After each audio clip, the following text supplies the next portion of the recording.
Bonjour à toutes et à tous, aujourd'hui je vais vous parler de quelques lectures que j'ai faites au printemps ou en été de cette année, mais avant de commencer, je voudrais juste vous mentionner le fait que je démarre désormais un nouveau cycle de vidéos en parallèle de celui-ci.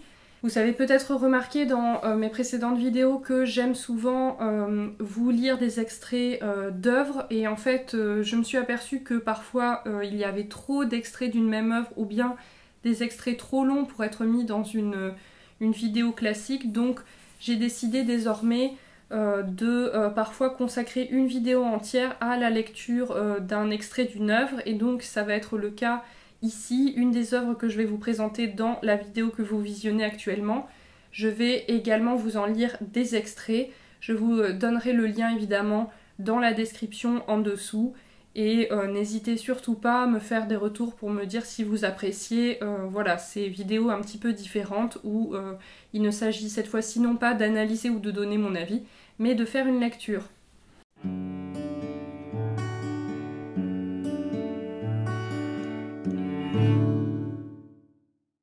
Alors, le premier livre dont je vais vous parler, c'est un livre que j'ai acquis récemment, j'en ai parlé dans un précédent book haul. Il s'agit de L'étrange bibliothèque d'Haruki Murakami.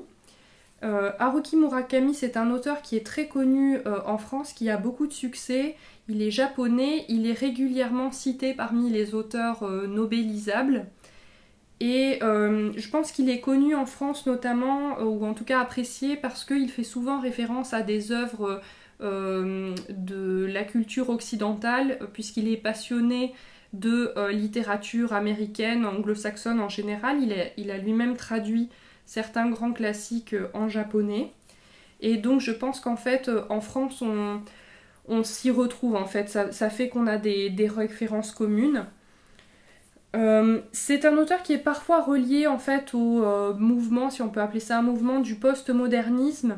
Donc en fait le postmodernisme, ça a comme caractéristique l'absence de quête de sens, une dimension parfois parodique, une dimension de réalisme magique, et c'est effectivement le cas dans l'œuvre de Murakami où on retrouve souvent une forme de réalisme magique, et notamment dans cette œuvre-ci. C'est un récit en fait qui est très absurde, dans lequel il n'y a pas vraiment de morale à la fin.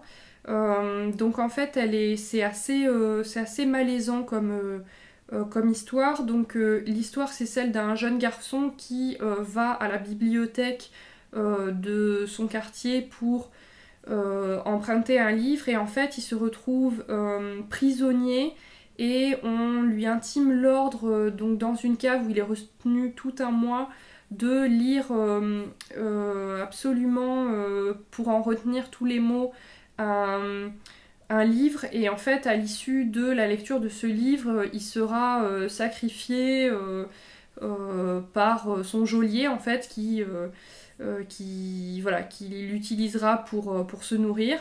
Et donc en fait ça fait une histoire un peu d'ogre, un peu bizarre. C'est très rapide à lire, comme vous pouvez le voir ici, c'est tout petit. Ça fait 70 pages je crois, avec des illustrations en pleine page. Illustrations d'ailleurs qui sont très belles, mais qui, comme le récit, sont un peu malaisantes. Voilà, il est question d'un gros chien menaçant dans l'histoire, donc bah, là on voit un peu le gros chien. Je sais pas si c'était des illustrations qui figuraient dans l'édition originale au Japon. En tout cas, voilà, c'est dans cette édition-là. C'est un peu un récit de fantastique à l'ancienne, c'est-à-dire on sait pas vraiment si c'est du lard ou du cochon, est-ce que ça a vraiment existé ou pas. Le personnage à la fin dit, ben en fait ma mère agit comme si je n'avais pas du tout disparu pendant un mois. En même temps, il y a des objets qui manquent chez moi, et voilà, donc je sais pas trop quoi en penser. C'est ce que se dit le personnage, donc moi je le relie en fait à ce que je crois que c'est Todorov qui en fait indique que lorsque on ne sait pas si ça a eu lieu ou pas, si ce qu'on lit c'est la réalité et c'est juste l'imagination d'un fou, ou si c'est vraiment une réalité où il y a un aspect magique en fait, comme dans le Horla de Maupassant ou certaines histoires de Villiers de l'Isle-Adam, etc. Voilà, donc pour moi c'est un peu du fantastique à l'ancienne. J'ai trouvé ça plaisant. Bon, après, comme c'était très court, c'est difficile de s'attacher. C'était un peu malaisant, donc c'était un peu étrange. Ça n'a pas été une mauvaise lecture pour autant, mais voilà, je sais pas trop quoi en penser. J'ai bien aimé l'édition. Parmi les 4 œuvres de Murakami que j'ai lues, ça me fait penser en fait à Kafka sur le rivage, qui est son œuvre la plus connue en France. Et vraiment, je trouve que voilà, ça y ressemble un petit peu. Dans l'aspect réalisme magique, dans l'aspect un petit peu troublant voilà, de cette irruption du surnaturel dans le quotidien. Voilà, donc c'est aussi, je me suis fait la réflexion en fait que c'était la 2e fois que la bibliothèque comme lieu apparaissait dans l'œuvre de Murakami. C'était aussi le cas dans Kafka sur le rivage. Donc je pense que voilà, c'est un lieu qui doit plaire à Murakami, en tout cas qui est assez porteur de sens pour lui, et donc je ne peux qu'être d'accord avec lui évidemment. Voilà, donc c'était L'étrange bibliothèque de Haruki Murakami. Le 2e livre dont je vais vous parler, c'est un grand classique de la littérature française, ce sont Les Lettres de Montmoulin de Alphonse Daudet, et par ailleurs, donc comme je vous disais en début de vidéo, c'est l'œuvre dont je vais en fait vous lire des extraits dans une autre vidéo. Je vais vous lire 3 contes de ce recueil, à savoir La chèvre de Monsieur Seguin, L'agonie de la sémillante et Les 3 messes basses. Donc ce sont voilà, 3 histoires que j'ai particulièrement aimées, que je voulais vous faire découvrir. Vous trouverez, comme je le disais, le lien en description. Alors, Alphonse Daudet, c'est un auteur en fait qui est souvent lié à Frédéric Mistral, dont il était l'ami. Frédéric Mistral, c'est un grand poète et auteur provençal qui a remis au goût du jour, on va dire, la langue provençale, et qui a eu le prix Nobel de littérature. C'était, je crois, en 1904, il me semble que c'est le premier prix Nobel français. Et Daudet et Mistral, en fait, ils sont souvent reliés à la galaxie des auteurs provençaux, dans lesquels on compte Pagnol, Giono, les troubadours qui utilisent la langue d'oc, et aussi Stevenson, qui évidemment n'est pas français, mais qui est très connu pour son voyage avec un âne dans les Cévennes, qui se passe effectivement proche de ce pays, en tout cas dans ce fameux Midi dont parlent ces auteurs. Alphonse Daudet, il a mené une vie de bohème à Paris, où il était journaliste, même s'il est originaire de la région de Nîmes, il me semble. En fait, il est revenu à un moment, il a refait il est revenu en fait en Provence, où il a fait un voyage, et ensuite, en revenant, il a commencé la rédaction de ce recueil. Il a aussi écrit des romans comme Le Petit Chose, des pièces de théâtre, des contes comme Tartarin de Tarascon, qui est également assez connu. Et comme pas mal d'autres auteurs de l'époque, on pense évidemment à Alexandre Dumas père, il a fait usage de nègres ou d'écrivains fantômes, comme disent les Anglais, c'est-à-dire des personnes qui ont coécrit avec lui certaines œuvres, mais ne sont pas créditées comme telles. Notamment, ces nègres les plus connus sont Paul Arène, sa femme Julia, Léon Allard, Blanchet de Breuat, etc. etc. On ne sait pas exactement ce qui est en fait... on ne sait pas très bien en fait comment distinguer ce qui relève de l'écriture d'Alphonse Daudet et l'écriture des autres personnes. On se demande par exemple si La chèvre de Monsieur Seguin n'a pas été écrite par Paul Arène, mais en fait, comme on n'en sait rien, voilà, on doit rester sur l'idée que c'est Alphonse Daudet qui a écrit et qui a été aidé. Mais... Donc en fait, c'est un recueil qui a un ancrage qui est pseudo-réaliste, puisque le premier conte, on va dire, s'appelle Avant-propos, et se veut être en fait un compte rendu d'un passage chez le notaire où un fermier vend un vieux moulin délabré à en fait Alphonse Daudet, poète. Et ensuite, dans la deuxième nouvelle, le deuxième conte, qui s'appelle Installation, en fait, il raconte justement son installation dans un vieux moulin délabré où, en fait, il se retirait comme dans sa tour d'ivoire pour écrire ces nouvelles qui ont donné donc lieu, enfin, qui se sont donc appelées les lettres de mon moulin, puisque c'est écrit dans ce moulin. Et il l'aurait écrit sous le patronage des chouettes, des lapins, des souris, etc. Donc ça donne un côté assez bucolique. Bon, évidemment, il n'a pas du tout écrit dans ce moulin, même si vous trouverez en Provence au moins un moulin qui se revendique être le moulin d'Alphonse Daudet. Mais en tout cas, ça participe du charme méridional de ce recueil.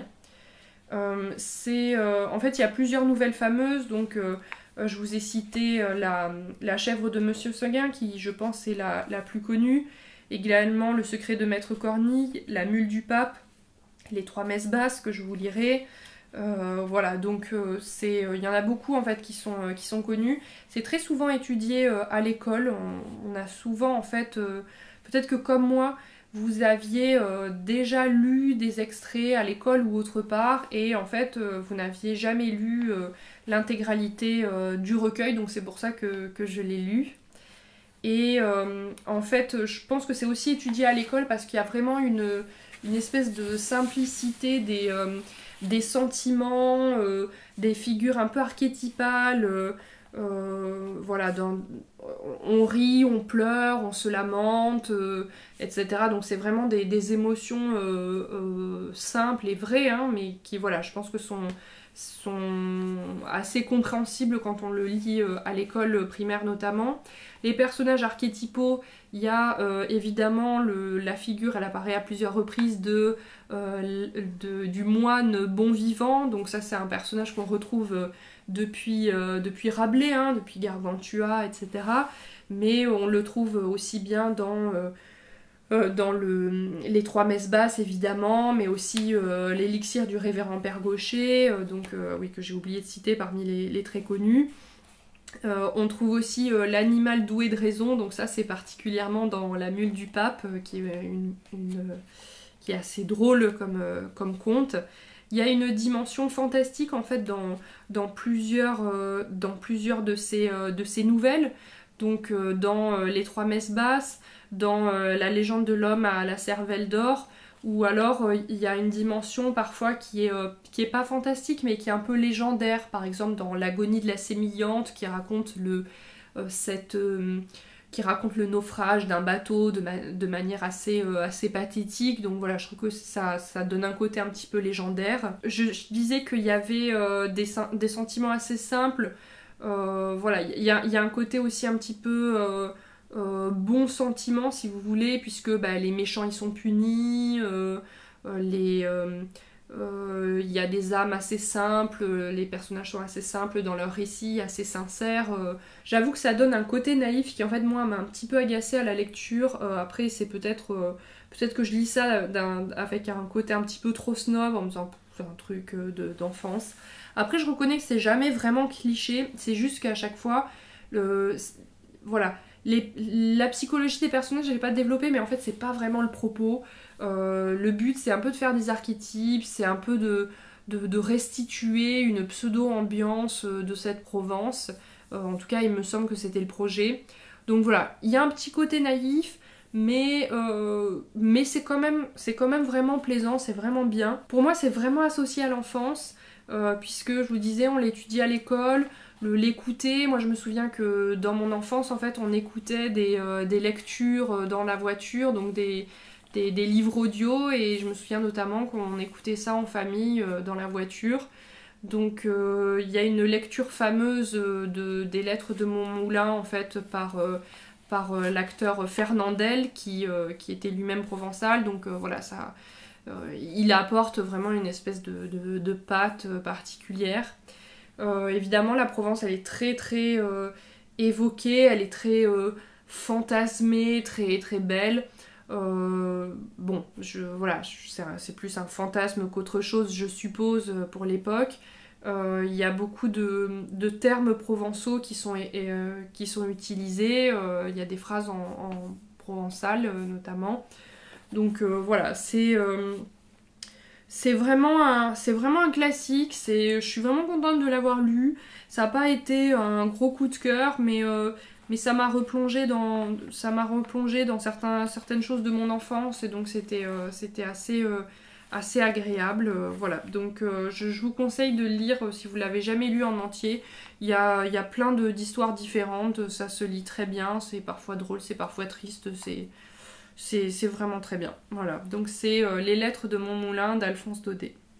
Le livre suivant dont je vais vous parler est un petit essai d'Umberto Eco, ça s'appelle Reconnaître le fascisme. Donc c'est un discours qu'il a prononcé en 96, je crois, dans une université américaine, qui s'appelait Le fascisme éternel. Et en fait, les éditions Grasset ont décidé de le publier, mais en changeant le titre, en fait, en l'appelant Reconnaître le fascisme. Donc c'est vraiment très très court, hein, ça se lit en 1 heure et demie. Donc voilà, ça fait 52 pages, très rapide à lire, vous voyez. En fait, c'est vraiment très intéressant puisque ça parle en fait, du fascisme, puisque Umberto Eco, on le sait, il a connu le fascisme mussolinien, il a connu la Seconde Guerre mondiale étant enfant.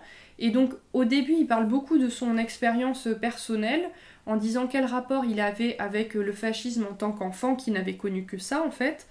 Et en fait, il décide au-delà du contexte géographique et historique de chaque fascisme, que ce soit le nazisme, le fascisme mussolinien, les phalangistes espagnols, l'URSS stalinienne, etc.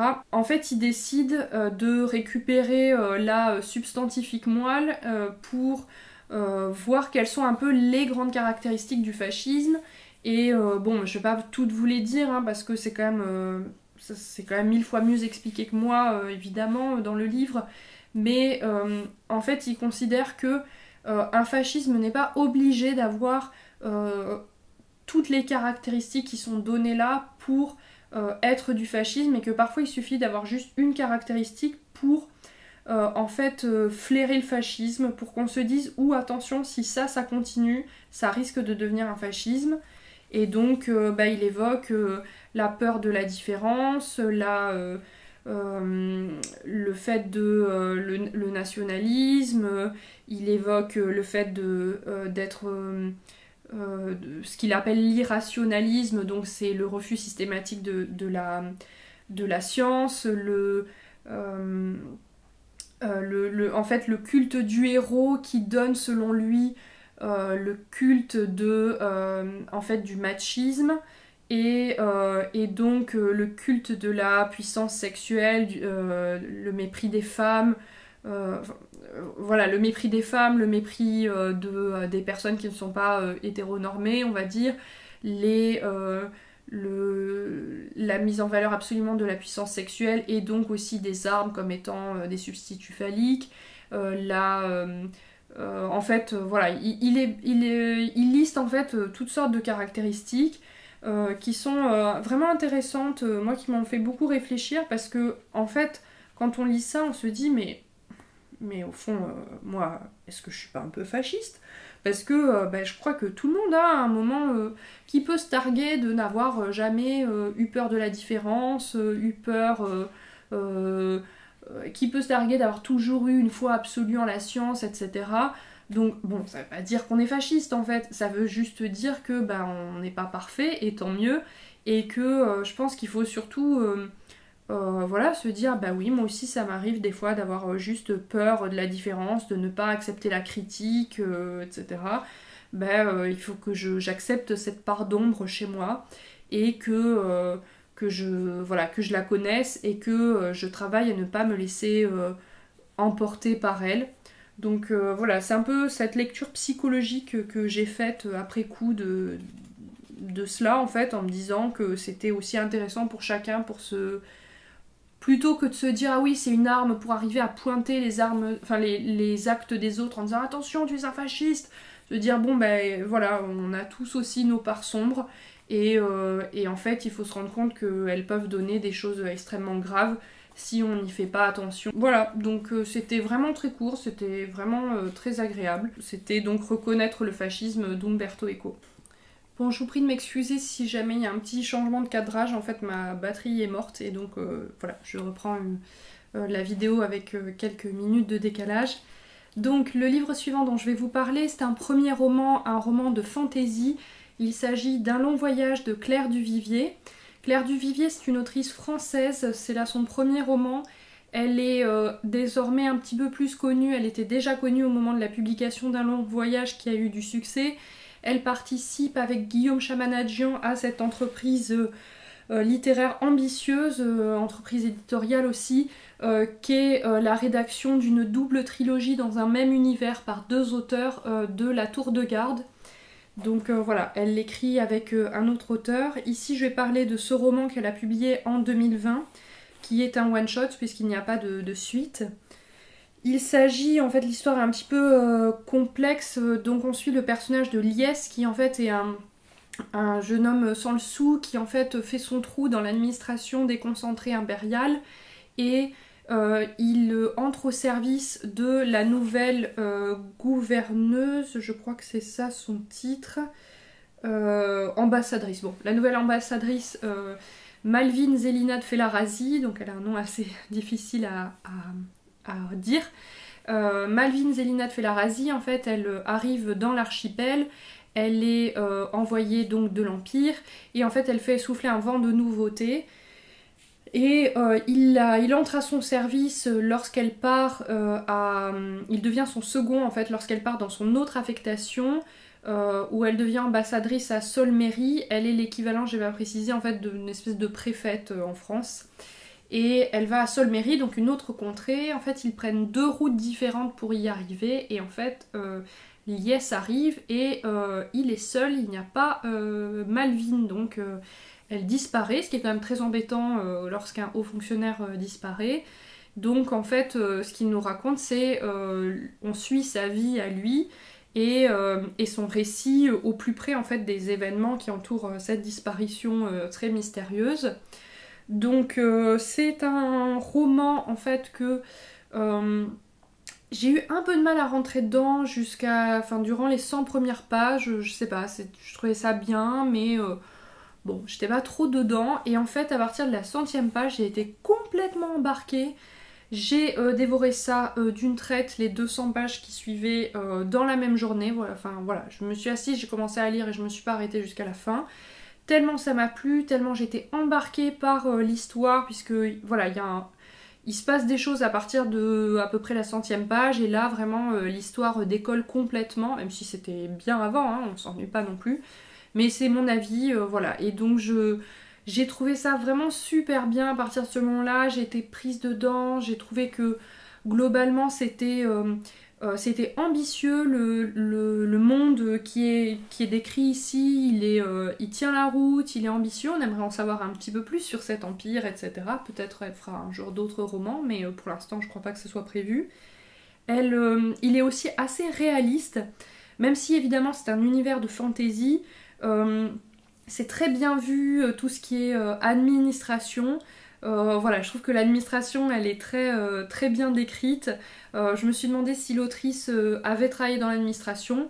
A priori elle est éditrice actuellement, donc je vois pas pour l'instant de lien dans sa biographie avec l'administration, mais en tout cas il y a plein de choses qui sont assez bien vues quand on connaît l'administration, enfin bon, sans entrer dans les détails. Et j'ai trouvé aussi que la psychologie des personnages était vraiment très travaillée, c'était bien, les interactions entre les personnages, elles sont réalistes, tout est vraiment bien fait, tout est vraiment touchant, il n'y a pas de manichéisme, c'est vraiment très bien fait.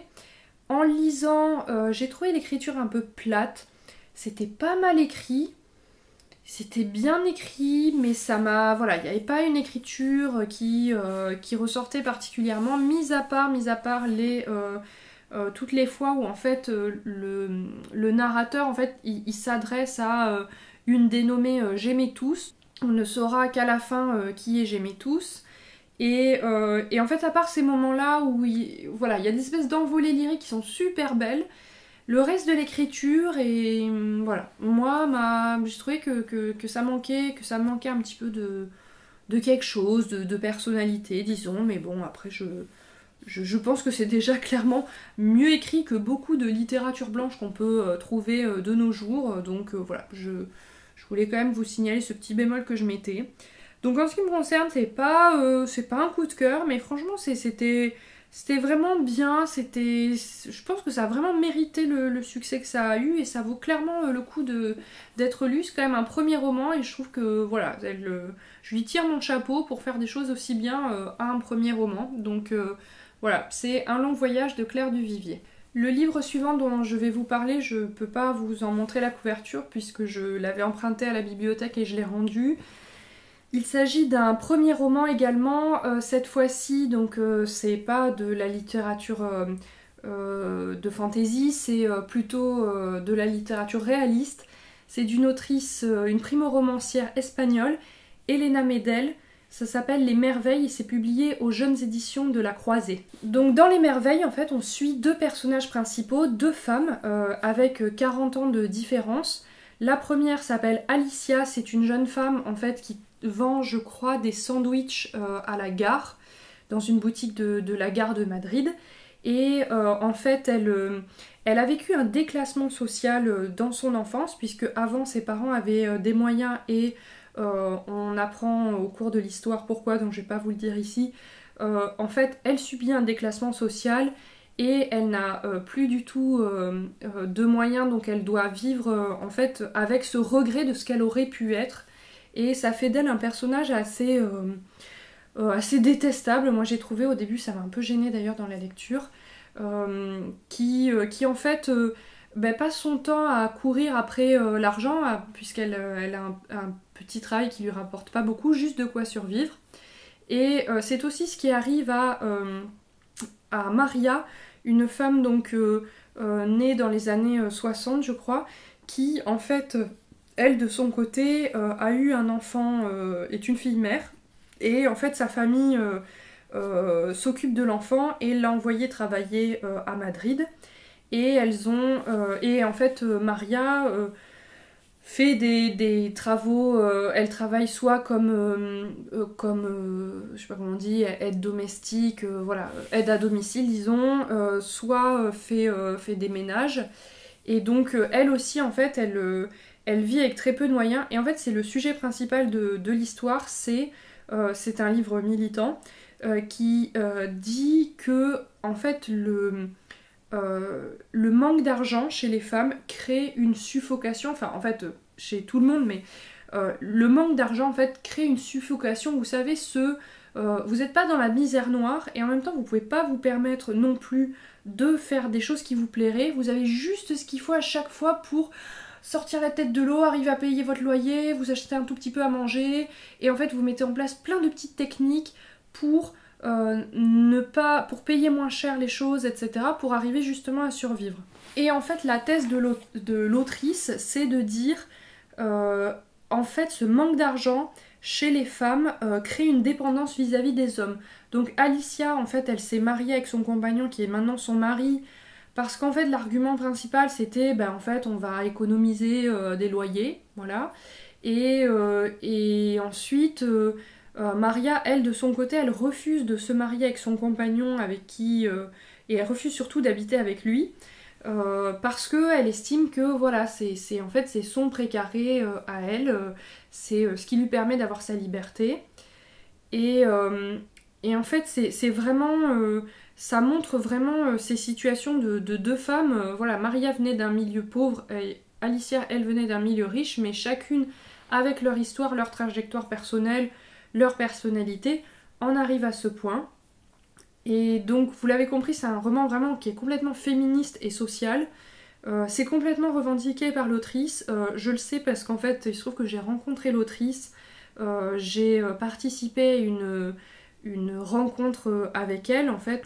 L'autrice en fait nous a parlé de son amour pour Annie Ernaux qui est effectivement une autrice alors que moi je n'ai pas lu mais à laquelle j'ai pensé en fait quand j'ai vu ces thématiques.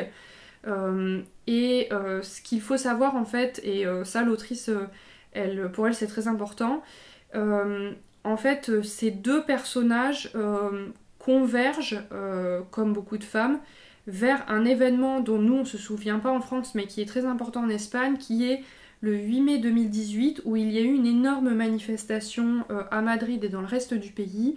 Il y a eu des millions de personnes, en grosse majorité des femmes, qui sont descendues dans la rue pour en fait parler pour en fait dénoncer aussi bien les violences sexuelles dont elles étaient victimes, mais aussi toute la charge mentale qu'elles avaient à assumer, toutes les injustices en fait économiques, financières, etc. qu'elles vivaient. Et donc le roman en fait converge à la fin vers ce dernier chapitre qui est en fait cette fameuse grève de 2018, qui est un moment où les femmes ont vraiment abandonné le travail pendant une journée, etc. Donc voilà, c'est vraiment un roman très intéressant. Moi j'avoue que j'ai eu des réserves par rapport à lui parce que il joue beaucoup sur une écriture de flux de conscience qui moi me parle pas trop, mais c'est tout à fait personnel. Donc je pense qu'il va vraiment plaire à d'autres personnes. Si vous aimez particulièrement les thématiques féministes et sociales, je le recommande chaudement et je pense que c'est clairement une autrice à surveiller. Ce livre a eu beaucoup de succès en Espagne et je pense qu'elle ne va que faire des choses encore mieux par la suite. Le dernier livre dont je vais vous parler aujourd'hui, c'était vraiment ma grosse lecture du printemps, aussi bien en termes de temps que ça m'a pris et de plaisir que j'ai eu à le lire. C'est un grand classique de la littérature mondiale, donc c'est Guerre et paix de Léon Tolstoï. Pour vous présenter d'abord Léon Tolstoï, donc son vrai nom c'est Lev Nikolaïevitch Tolstoï, il est né en 1828, il est mort en 1910. C'est un des plus grands auteurs de la littérature russe et je dirais même de la littérature mondiale. Il est vraiment ancré en fait dans les 2 siècles qu'il a traversés, le XXe siècle parce qu'il a eu une correspondance avec Gandhi et Gandhi s'est inspiré de lui pour son concept de la non-violence, mais il est surtout ancré évidemment dans le XIXe siècle qu'il a largement traversé. C'est un auteur du XIXe siècle parce qu'il a une vision de la littérature qui est très englobante. Son but particulièrement dans Guerre et paix, c'est vraiment de parler des grands enjeux politiques, scientifiques, psychologiques, économiques, etc. Donc il a vraiment envie de rendre compte de tout ça. Il est aussi très critique envers l'État, donc c'était l'Empire russe à l'époque, également avec l'Église orthodoxe russe. Il est très critique envers l'administration en général. Il est considéré comme un anarchiste chrétien, si tant est que ce concept existe, puisque donc il rejetait toutes ces institutions. Pour autant, la religion avait une très grande place dans sa vie. Il prônait en fait une vie vertueuse dans laquelle l'éducation et l'agriculture auraient beaucoup d'importance. Il a essayé de le mettre en place dans son domaine de Yasnaya Poliana, si je prononce bien. Donc il croyait plutôt en une forme de micro-société où donc l'agriculture et l'éducation auraient de l'importance.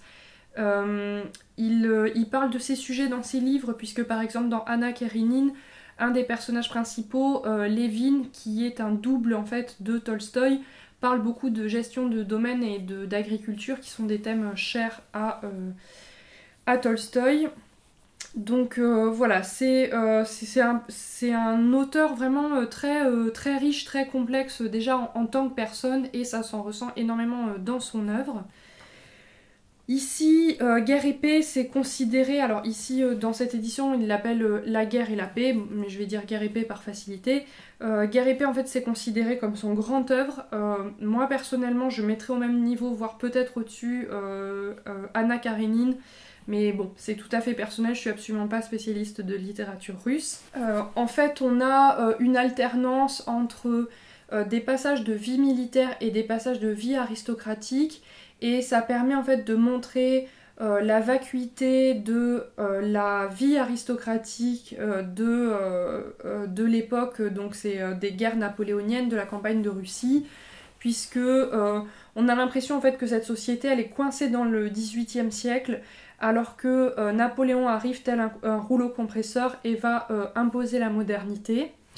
On suit en fait 4 personnages principaux. Le premier qui est souvent décrit comme étant le personnage principal, même si moi je suis pas forcément d'accord, c'est Pierre Bezoukov. Donc Pierre Bezoukov en fait il est il est le bâtard d'un très riche comte, et il arrive au tout début dans le premier chapitre comme un jeune homme rentrant de ses études à l'étranger. Il les a faites à Paris, il arrive, il est ébloui par Napoléon, il est il est plein d'idéaux, en même temps il est assez gauche, les gens ne le comprennent pas très bien, il a une espèce de franchise, il n'est pas du tout façonné comme il faudrait dans l'aristocratie, il se retrouve à la tête d'une immense fortune au décès de son père, et en fait tout le long du livre il passe son temps à se chercher, souvent influencé par d'autres personnes, il se lance dans des projets qui sont tous des ratages, que ça soit un mariage raté, il se lance dans la franc-maçonnerie, il y a même un moment où en fait il a, à la fin du livre, il a envie de découvrir ce qu'est une bataille, donc en fait il se retrouve sur un champ de bataille, et les troupes qui sont là à chaque fois lui disent mais qu'est-ce que vous faites là, allez-vous-en, allez-vous-en, il est là énorme sur son cheval, enfin, bon. Moi ça m'a fait penser à Fabrice Del Dongo dans La Chartreuse de Parme, qui vit et en même temps ne vit pas la bataille de Waterloo. Voilà, donc il y a peut-être ce parallèle à faire.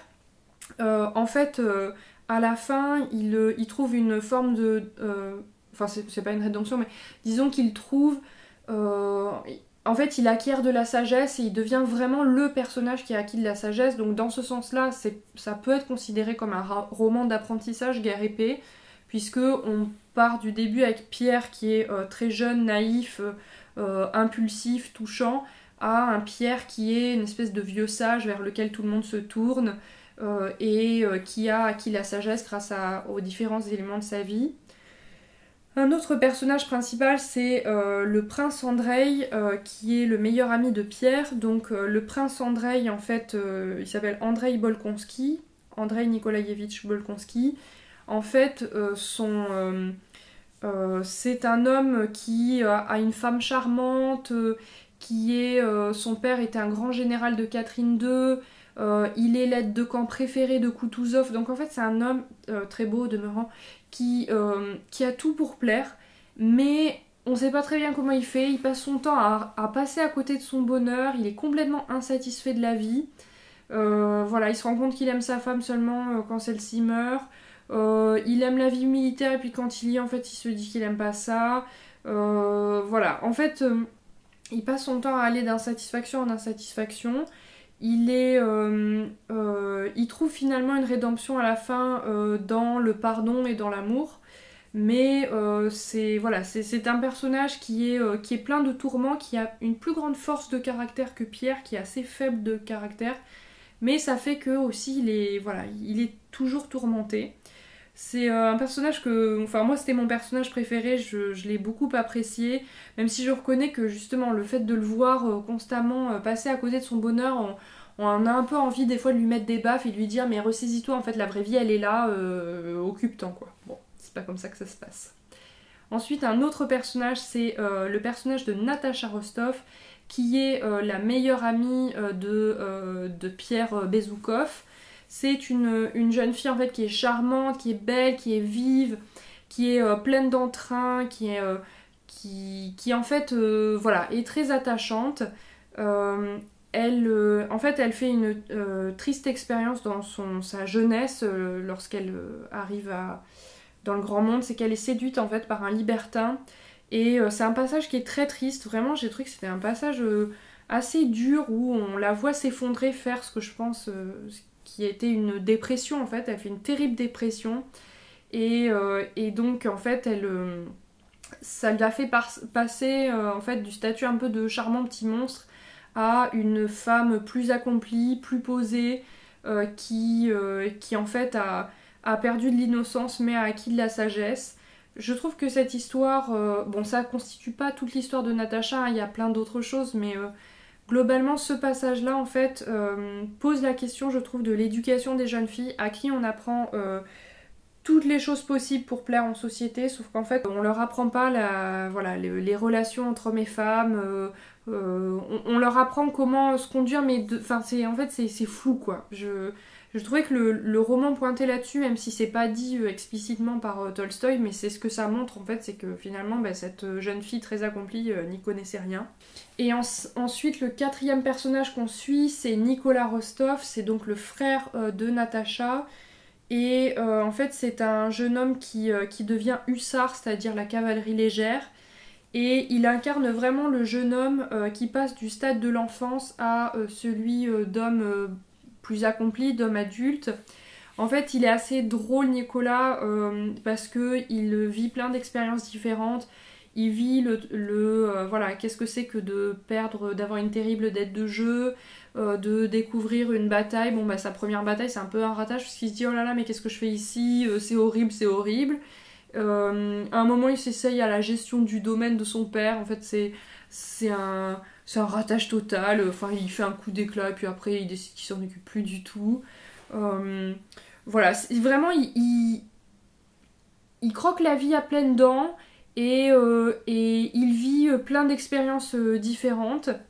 Voilà, des fois il est vantard, des fois il est grossier, il est cruel aussi avec sa cousine Sonia qui est éperdue d'amour pour lui. Et il arrive jamais vraiment à s'y tuer. Des fois il dit ah ouais je l'aime, des fois je l'aime pas, etc. Donc bon voilà, c'est quand même au final assez cruel pour la pauvre.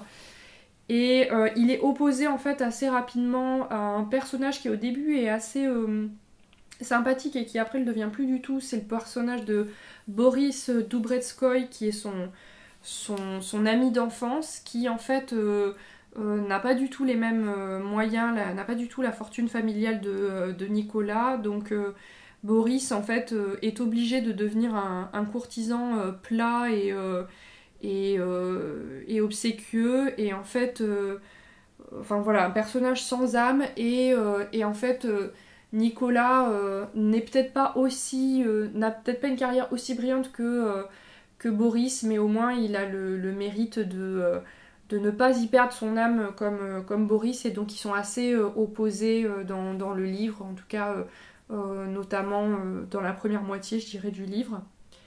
Donc voilà, c'est en fait dans Guerre épée, il y a vraiment la question du rythme du livre, je pense, qui est importante à souligner, puisqu'il y a des passages qui sont... moi j'ai trouvé les passages aristocratiques, qui suivent les personnages hors de la vie militaire, c'était vraiment très bien, c'était vraiment très prenant. Les passages de vie militaire sont beaucoup plus ennuyants. Après, voilà, pour en avoir parlé un peu autour de moi, il y a beaucoup de gens qui m'ont dit ouais, bon, voilà, c'est un peu trop long les passages militaires, et encore j'avais une version où ils étaient un peu raccourcis. En fait, ces passages militaires sont un peu longs jusqu'à la bataille d'Austerlitz, et après, en fait, il y a d'autres passages militaires, mais je les ai trouvés plus digestes, disons. C'est vraiment... Il y a juste eu un passage où la famille Rostov va chasser l'hiver, et j'avoue ce passage-là était un peu pas très intéressant je trouve, ou en tout cas un peu long. Voilà, globalement c'est vraiment très psychologique, c'est ça que j'adore chez Tolstoï, c'est très très psychologique. En fait on sent que Tolstoï il aime ses personnages, c'est vraiment touchant. Dans ce livre on rit, on pleure, c'est hyper puissant, vraiment c'était une fantastique lecture. Paradoxalement au début j'aimais bien le livre, mais je me suis dit ouais c'est pas aussi bien qu'Anna Karénine que j'avais adoré quelques années auparavant, et en fait plus ça avançait et plus j'appréciais, alors qu'Anna Karénine au début j'ai adoré et à la fin j'ai adoré autant mais voilà, un petit peu moins quand même, et là plus ça avançait et plus j'appréciais.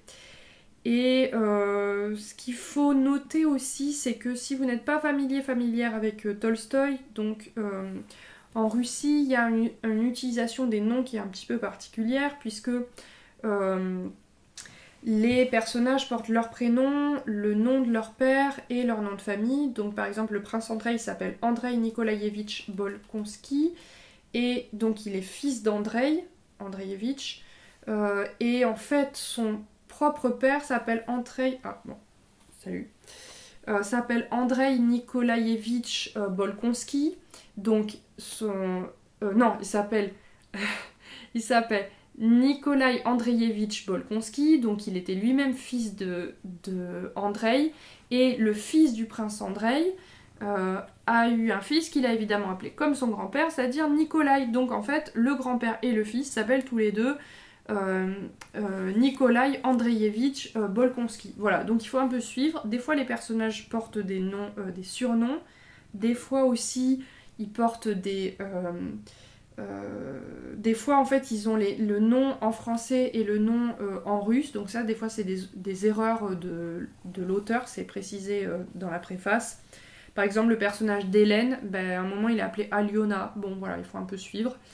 J'avoue, ça peut faire qu'on est perdu, je sais qu'il y a des gens qui se sont déjà retrouvés un peu dégoûtés de Tolstoï à cause de ça.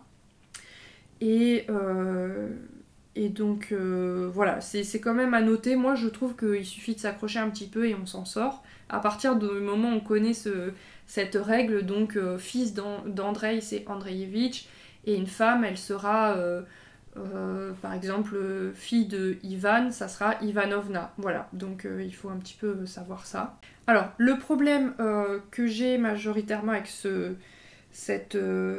avec ce livre, en fait, c'est lié à l'édition, puisqu'il y a 6 éditions différentes de Guerre et Paix. Il y en a une qu'on trouve principalement en France, et celle-ci, elle n'a été introduite en France, je crois, qu'à partir des années 2000. C'est la seule qu'on trouve en un seul tome. Elle est censée être plus dense, plus romanesque. Donc c'est une version faite par Tolstoï lui-même, évidemment. Hein, c'est pas fait par l'éditeur. Et en fait, le problème, c'est que moi, quand je l'ai prise, je me disais, chic, il va y avoir moins de descriptions, ça va être plus basé sur l'histoire, ce qui est vrai. Mais j'ai commencé à sentir qu'il y avait un problème lorsque il ne restait que 100 pages et on n'avait même pas commencé la campagne de Russie. Je me suis dit, ouf, ça va être chaud. Et effectivement, ça part au galop. Les 100 dernières pages, les 10 dernières, les destins des personnages sont complètement torchés. Et en plus de ça, en fait, par rapport à d'autres éditions plus célèbres qu'on peut lire, en fait, juste, ils n'arrivent pas les mêmes choses aux personnages. C'est-à-dire qu'il y a des personnages qui, dans cette édition, meurent et qui ne devraient pas mourir, ou alors qui devraient mourir et ne meurent pas. Donc en fait, quand j'ai compris ça, j'ai vraiment fini ma lecture en colère, quoi, en me disant, mais je me suis faite avoir. Alors, résultat des courses, c'est que comme je suis de nature opiniâtre, j'ai juste envie de m'acheter une autre version et de relire Guerre et Paix. Peut-être que d'ailleurs je ferai un jour une vidéo comparaison de versions de Tolstoï, enfin de Guerre et Paix. Mais voilà, je pense que c'est très bien pour commencer parce qu'effectivement, on a vraiment toute l'histoire, etc. Mais il faut savoir que la fin n'est pas la même que dans les autres éditions. Donc moi je me suis sentie un petit peu trahie, et même si j'adore Tolstoï, voilà, je suis un peu fâchée contre lui à cause de ça, et je vais à l'occasion me racheter une nouvelle version et le relire, je pense pas tout de suite, mais prochainement. En tout cas, c'est vraiment une lecture qui m'a beaucoup plu, qui m'a enchantée. Pas autant qu'Anna Karénine, voilà, parce que Anna Karénine, pour moi, c'était vraiment... j'avais adoré. Et ça me donne envie de lire d'autres livres de Tolstoï. Je vous conseille très très largement puisque c'est vraiment super. J'espère vous avoir convaincu de le lire, et si c'est pas le cas, eh bien, écoutez, lisez-le quand même parce que ça vaut vraiment le coup. Donc je vous rappelle les différents livres dont je vous ai parlé dans cette vidéo.